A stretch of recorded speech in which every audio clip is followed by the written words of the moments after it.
안녕하세요. 농촌진흥청에서 콩에 생기는 병을 연구하는 윤영남. 콩을 괴롭히는 해충을 연구하는 이휘종입니다. 콩은 우리나라가 원산지라는 데 있나요? 네, 콩은 우리나라와 중국 일대가 원산지인데요. 우리나라를 원산지로 하는 작물인 콩에 대해 연구한다는데 큰 자부심을 느끼고 있습니다. 맞습니다. 그래서인지 우리나라에서는 된장, 고추장, 두부, 콩나물 등 콩으로 만든 음식들이 정말 많아요. 그런 만큼 우리가 콩뿐만 아니라 한국인의 밥상을 지킨다는 마음으로 콩을 연구해야 할 것 같습니다. 네, 그래서 오늘 저희가 준비한 내용은 바로 콩에 발생하는 병해충인데요. 에콩신 듬뿍 담아 관련된 정보를 탈탈 털어왔습니다. 녹화가 길어질까 봐 제작진 표정이 너무 좋지 않네요. 저 먼저 콩에 발생하는 병부터 빨리 소개해 드리겠습니다. SMV에 의한 병증은 모자이크형과 궤저형으로 나눠지는데요. 모자이크형은 새로 나온 잎의 잎맥이 투명해지면서 압록색으로 변하게 됩니다. 잎맥 주위에 심한 주름이 생기고 이 가장자리가 아래로 말리게 됩니다. 궤저형은 잎에 암갈색의 반점이 생기다 진전되면 잎맥 사이가 적갈색으로 궤저가 됩니다. 이 병에 걸리면 꼬투리수 감소, 꼬투리당 종자수 감소, 종자 크기 및 중량 감소, 콩 껍질의 얼룩 생성 등 피해로 생산량 감소와 품질 저하가 일어나 현재 콩에서 가장 문제가 되고 있는 병 중 하나입니다. 윤 박사님, 이 병의 전염은 종자 지백충에 의해 일어나고 진딧물이 매개하잖아요. 네, 그래서 병을 옮기는 진딧물과 병든 식물체 관리가 매우 중요한데요. 등록된 진딧물 약제를 사용해 방제하고요. 바이러스가 종자로 전염되기 때문에 얼룩 없이 깨끗한 종자를 선별해서 파종하는 것이 중요합니다. SYMNV의 병증은 잎에 모자이크 증상이 주로 나타나지만 매우 다양한 증상을 보이며 생리장애와 유사한 증상을 보일 때가 있습니다. 이 병은 주로 종자로 감염되며 바이러스를 중간에서 매개하는 식물로는 돌콩, 새팥, 흰토끼풀, 비수리 등의 두가 잡초가 있으며 매개하는 해충은 잎벌레류와 노린재류가 있습니다.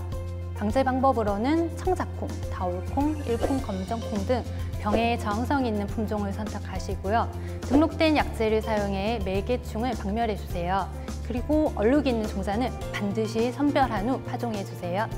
불마른병의 병증은 잎의 녹색 전무늬가 담갈색으로 커지면서 주위가 노랗게 변하고 잎 뒷면에는 돌기가 형성됩니다.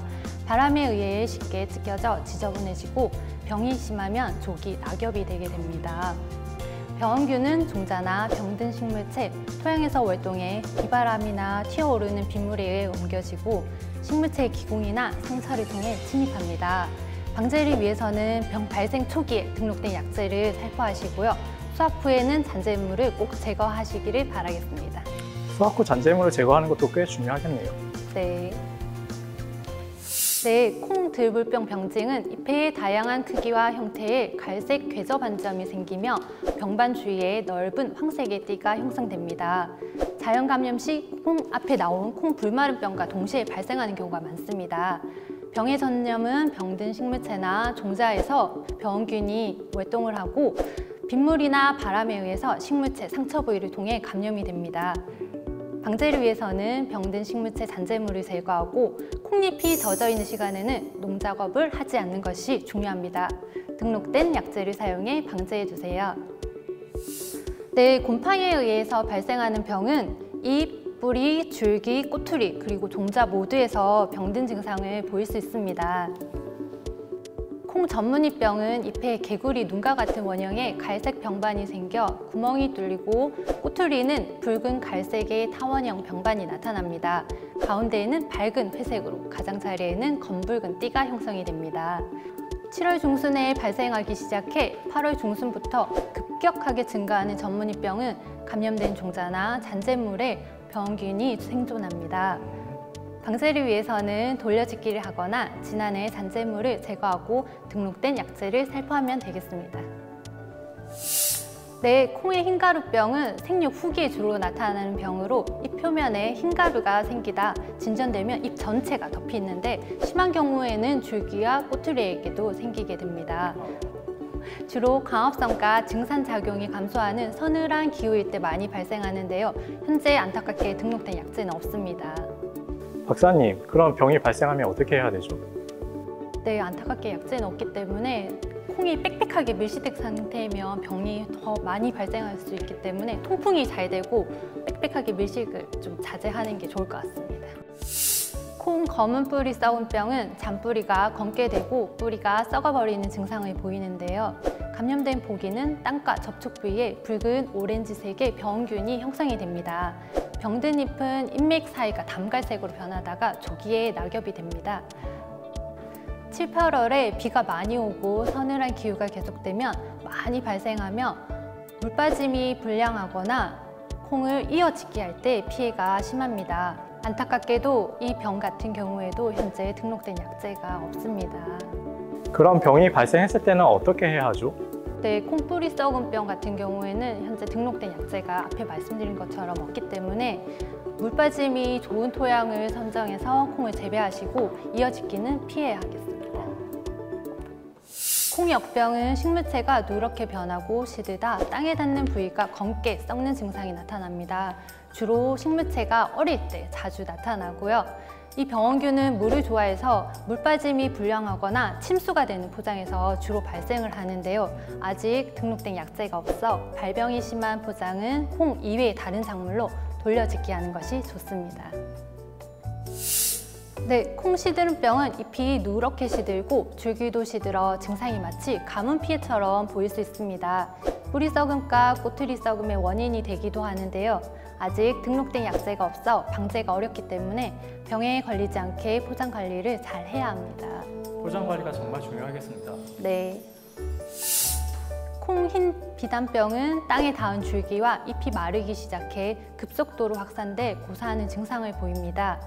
병원균은 땅에 닿은 부위에 하얀색 실 모양의 균사가 생기며 좁쌀만한 균핵을 형성하는데 병의 진전 속도가 매우 빨라 시들거나 고사할 때쯤 균핵이 관찰됩니다. 아직까지 방제 약제가 없어 물 관리를 철저히 하여 주의를 하는 것이 중요합니다. 물 관리가 아주 중요하겠습니다. 네. 콩 잎마름병은 감염 부위가 회갈색의 부정형 수침상으로 진전되고 회갈색으로 고사됩니다. 주로 비와 바람에 의해 쓰러져 지표면과 닿은 잎과 잎자루, 꼬투리, 그리고 줄기에 발생하는데요. 방제를 위해서는 헥사코나졸 유제와 같은 등록된 약제를 살포해 주세요. 약제 살포가 아주 중요하겠습니다. 네, 맞습니다. 네, 콩 탄저병은 전 생육 기간에 걸쳐 발생하지만 개화 후부터 꼬투리 발생 때 수확량에 가장 큰 피해를 주는데요. 꼬투리에 축에 감염되면 종실을 형성하지 않거나 종실수와 크기가 작아지고 심하면 꼬투리가 균사로 채워져 종실은 쭈그러집니다. 방제를 위해서는 디티아논과 같은 등록된 약제를 살포해줘야 합니다. 네. 콩 갈색 무늬병은 주로 잎에 발생하지만 성숙한 식물의 종자, 줄기, 꼬투리에서도 발생을 합니다. 병증은 젓갈색의 다각형 병반이 잎맥을 따라 형성되기도 하고 잎이 황화되어 낙엽이 됩니다. 이어짓기 및 고온 다습한 환경에서 심해지는 병으로 주로 비바람에 의해 병이 옮겨지는데요. 방제 방법으로는 건전한 종자를 선택해 종자 소독을 철저히 하고 병든 식물을 제거해야 합니다. 그리고 돌려짓기를 하는 것이 좋습니다. 콩 자주무늬병에 감염된 종자는 자주빛 계열의 다양한 색감을 띠는데요. 감염 종자는 발화율이 낮아지고 어린 묘에 병을 일으키게 됩니다. 증상은 꼬투리가 형성되는 시기에 관찰되는데요. 잎이 햇빛에 노출되면 보라빛을 띱니다. 병에 감염되면 품질이 떨어지고 변색이 되어 문제가 됩니다. 방제 약제는 아족시스트로빈, 액상수화제 등 여러 품목이 등록되어 있습니다. 와, 윤 박사님 정말 수고가 많으시네요. 콩 주요 병에 대한 정보가 정말 완벽합니다. 네, 제작진들의 얼굴이 하얗게 질리셨는데요. 밭에서 나는 소고기 콩 드시고 힘 좀 내셔야 할 것 같습니다. 맞습니다. 우리 몸에 좋은 콩은 해충들도 귀신같이 알고 좋아하는데요. 제작진들 카메라 끄기 전에 콩을 괴롭히는 주요 해충 소개 나갑니다. 거세미 나방류의 대표적인 종은 쑥검은 밤나방, 거세미 나방, 검거세미 나방이 있는데요. 이 거세미 나방류는 유충 형태로 월동하며 이른 봄 땅속에서 서식하다가 이른 아침 기주를 잘라놓고 땅속으로 들어가서 갉아먹습니다. 종에 따라 연 1에서 3회 정도 발생하고 파종기 어린 식물을 가해하는 것은 똑같습니다. 방제를 위해서는 등록된 약재를 씨 뿌리거나 옮겨 심기 전에 토양 전면에 뿌린 후 갈아주는 토양 전면 혼합 처리를 합니다. 만약에 파종 전에 약재를 뿌리지 못했을 경우에는 골이나 두둑에 등록된 약재를 뿌리는 골 처리를 합니다. 아, 그러면 콩이 어릴 때 가장 중요한 해충이 거세미 나방인 것이네요? 그렇습니다. 콩 파종 후에 바로 피해를 주기 때문에 가장 중요한 해충이라고 볼 수 있습니다. 담배거세미 나방은 콩에서 가장 대표적인 자식성 해충인데요. 애벌레는 등의 양 측면에 검은 반점이 길게 있고 성충은 회백색을 띠게 됩니다. 남부지방에서 성충은 7월 중순부터 8월 중순까지 고온 건조한 날씨가 지속되면 많이 발생할 수 있는 조건이 됩니다. 따라서 이 기간의 지속적인 예찰과 관리가 필요합니다. 특히 많이 발생하는 시기에는 발생 초기에 7에서 10일 간격으로 등록된 약재를 줄기와 잎에 살포합니다. 아, 박사님, 그런데 제가 그 포장에 나가보면 트랩도 많이 설치되어 있던데 나방에 트랩이 효과가 있을까요? 예, 나방은 빛에 유인되는 성질을 가지고 있는데요. 빛으로 유인하는 트랩을 이용하면 어느 정도 밀도를 줄일 수 있습니다. 파밤나방 성충은 연 5회 발생하며 노지 작물에는 7월 상순경부터 발생하기 시작합니다. 담배거세미 나방과 같이 넓은 기주 범위를 가진 잡식성 해충입니다. 최근 콩의 발생 밀도와 빈도가 증가하고 있어서 담배거세미 나방보다 큰 피해를 주고 있습니다. 따라서 예찰을 철저히 하여 발생 초기에 7에서 10일 간격으로 전용 약재를 살포합니다. 특히 성숙한 애벌레는 약재 내성과 저항성이 높기 때문에 어린 애벌레 기에 방제하는 것이 아주 효과적입니다. 아, 애벌레가 어릴 때 방제하는 것이 아주 중요하겠네요. 그렇습니다. 다 자란 성충은 약에도 강합니다. 이 외에도 콩나방, 콩줄기 명나방, 콩 잎마리 명나방 등이 콩에 해를 가하는데요.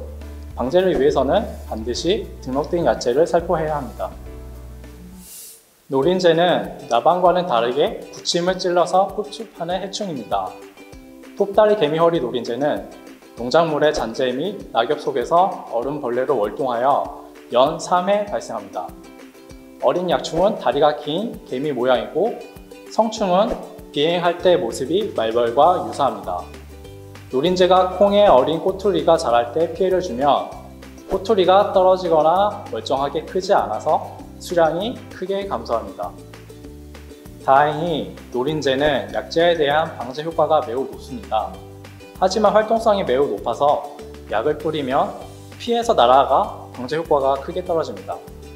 노린재의 활동이 왕성한 시간은 오후 2시에서 4시 사이이므로 방제를 하려면 오전 시간대나 오후 5시 이후에 약재를 살포하는 것이 효과적입니다.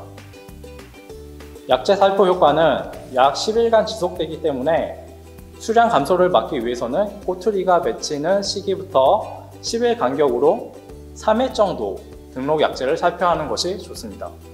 이 외에도 개화기부터 수확기까지 피해를 주는 가로줄 노린재와 풀색 노린재, 갈색 날개 노린재, 썩동나무 노린재와 다양한 기주로 이동하여 흡축하는 자식성 안락수형 노린재가 있는데요. 피해를 막기 위해서는 등록된 약재를 살포해야 합니다. 이 박사님, 제가 얼마 전에 콩밭에서 드론으로 약재를 살포하는 모습을 봤어요. 네. 요즘은 드론으로 약을 직접 방제하고 있는데요. 특히 담배거세미 나방, 톱다리 개미 허리 노린재와 같이 콩의 주요 해충을 드론으로 직접 방제하기도 합니다. 와, 그러면 콩농사도 이제 스마트 농업에 한 걸음 다가간 것 같네요. 그렇습니다. 요즘 드론뿐만이 아니라 더 나은 농업 기술들이 개발되고 있으니까요. 앞으로 농업인 여러분들이 더 편하게 농사를 지을 수 있는 날이 곧 다가올 것이라고 생각합니다. 네, 근데 해충 정보가 아직 끝난 건 아니죠? 네, 아직 몇 개가 더 남아 있습니다. 노란색 달걀 모양의 이 진딧물은 콩 진딧물입니다. 1년에 약 10에서 15회 정도 발생하는데요. 콩잎 뒷면이나 생장점 부근에 어린잎과 줄기에 서식하면서 지백을 빨아먹습니다. 피해받은 잎은 쭈글쭈글해지고 어린 꼬투리가 피해를 받으면 콩이 잘 여물지 못합니다. 콩 진딧물은 꽃이 필 때부터 꼬투리가 맺는 시기에 걸쳐 발생이 많고 피해가 심하며 특히 이 기간에 비가 오지 않고 고온이 지속되면 발생량이 많아집니다. 방제를 위해서는 발생이 심해지는 7월 초순부터 콩 진딧물 전용 약재를 살포해야 하는데요. 콩 식물체 하나에 약 100마리 이상의 진딧물이 발생하면 빠른 시기에 약을 살포해야 합니다. 풍뎅이 또한 콩을 괴롭히는 해충인데요. 풍뎅이는 특이하게 유충과 성충이 모두 콩을 가해합니다. 특히 큰 피해를 입히는 유충의 경우 땅속에서 생활하기 때문에 약재 방제에는 어려움이 있습니다. 따로 등록된 약재는 없지만 거세미 나방류의 등록된 약재가 풍뎅이 유충에도 효과가 있기 때문에 참고하시면 될 것 같습니다. 박사님, 모두 끝났습니다. 네, 저희가 알려드리고 싶은 게 너무 많아서 욕심을 좀 내봤습니다. 덕분에 이 영상만으로도 포장에 발생한 병해충에 대해 정보를 많이 얻으셨을 것이라고 생각합니다. 네, 이 외에도 콩에 대한 정보는 인터넷 포털 사이트에 농사로를 검색하시고 들어오시면 더 많은 자료를 얻을 수 있으니 꼭 확인해 보시고요. 영상이 끝난 후 여기 아래에 별이 보일 텐데요. 5개를 눌러주는 것도 잊지 마세요. 잊지 마세요.